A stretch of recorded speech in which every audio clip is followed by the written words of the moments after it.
my opinion, the best roster in the NFC South by far, and that is the Tampa Bay Buccaneers.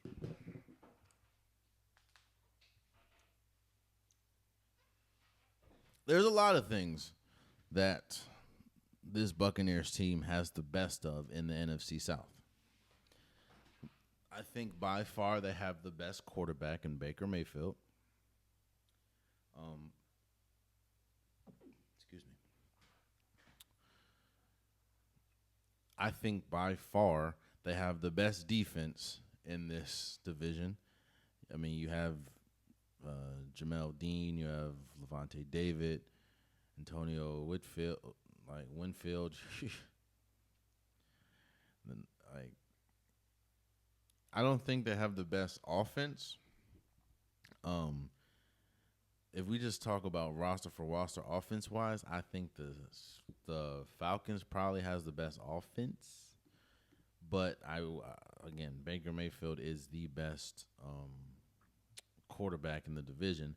They also have Teddy Two Glove Bridgewater on the team. Bucky Irving's on this team. Rashad White's on this team for the offense. And obviously you have Mike Evans, Emeka Ibuka from Ohio State. Yeah. Jalen McMillan from Washington. He's pretty good. And obviously you have, what's his name? Why am I blanking on his name? Man. Chris Godwin.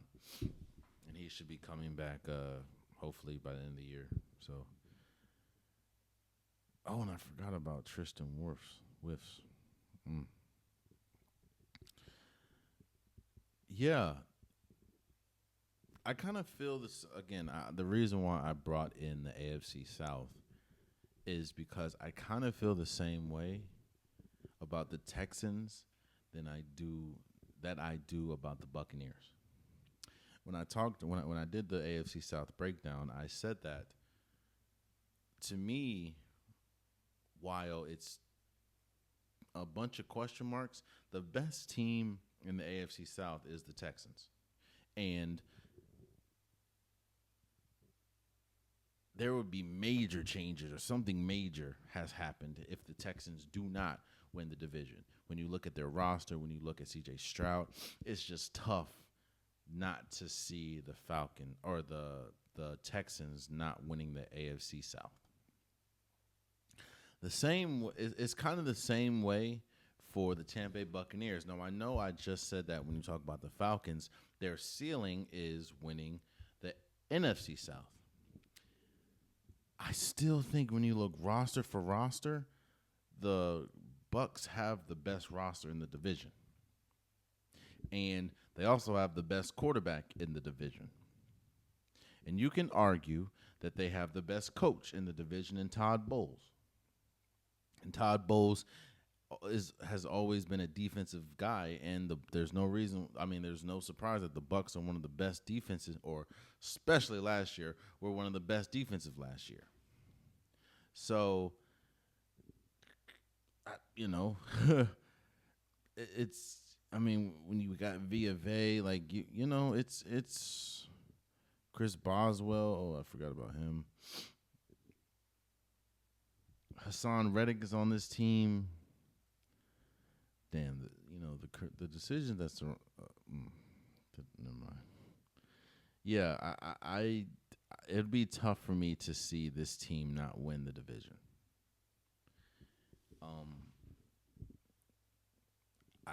I think outside of having the best quarterback, the Tampa Bay Buccaneers by far have a better defense than the Falcons. And I mean, this is one of the teams that beat some of the top teams. They beat the Lions. And I think by now we know what we're going to get from Baker Mayfield. Like, we know who Baker Mayfield is. So I don't think he's you can argue, and you can say he was, especially last year, he was a top 10 quarterback. I wouldn't be mad at that. Um,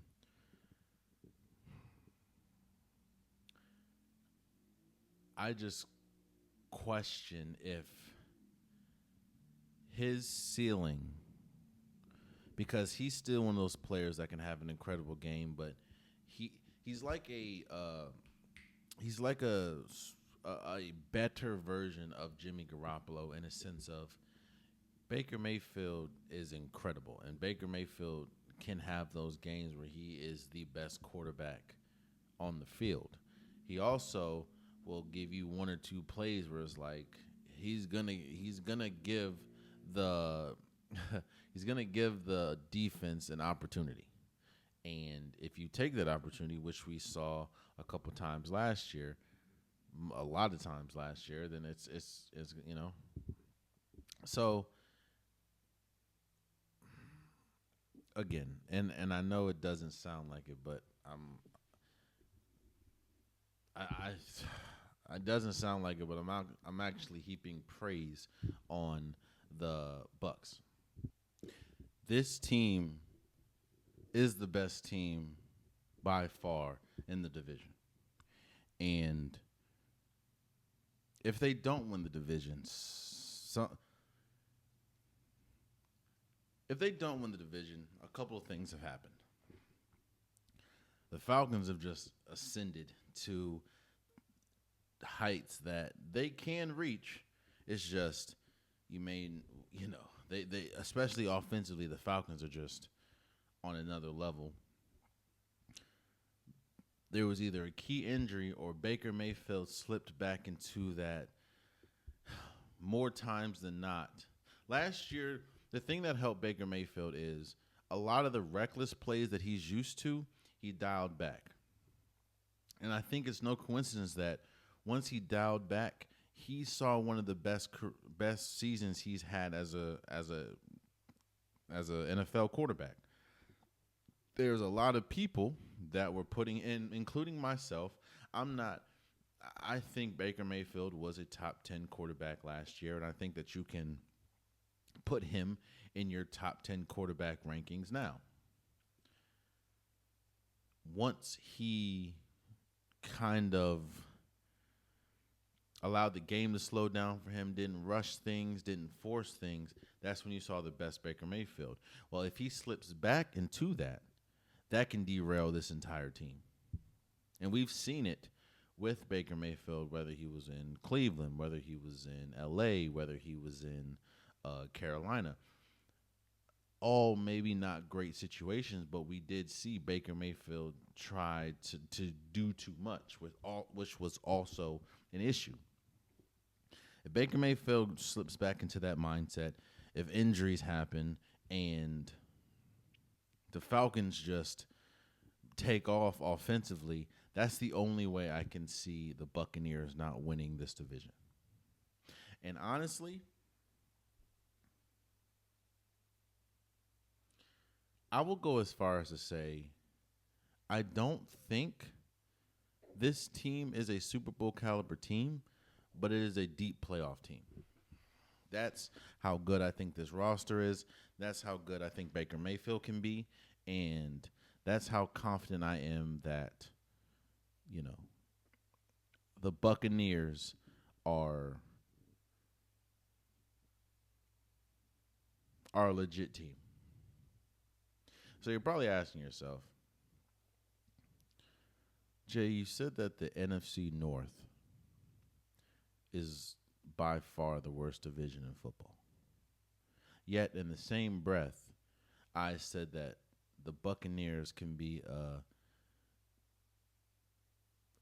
the Buccaneers are good enough in my opinion. They could be an NFC championship team. Or at least a divisional round team. If you say that, and then you also said that the Falcons can be good enough to make the playoffs, how is this the worst division in football? And that's simple. The Saints are that bad. And while the Carolina Panthers aren't that bad, when you To me, it's a again, like I said, it's a race for worst when we talk about the AFC South and the NFC South. Every single team in the AFC South, in my opinion, are better than the Saints and the Panthers. I think the Panthers are better than the Saints, but I would pick the Colts over the Panthers. I would pick the Titans over the Panthers. I would pick the Jaguars over the Panthers. And I'm definitely picking the Texans over the Panthers. So if we're ranking the NFC South, I have the Buccaneers, the Falcons, a wide gap. Then you got the Panthers. Then you have a seismic gap. And then you have the Saints. So we will we'll see what happens, and that is the NFC South. Oh, man, you stayed to the end of the video. I appreciate you. If you like what you saw, be sure to hit that subscribe button so you'll never miss any content from your boy. You can also go back and watch past episodes, past clips, and don't forget that the Unpopular Podcast, new episodes drop every Wednesday and Saturday. Appreciate you.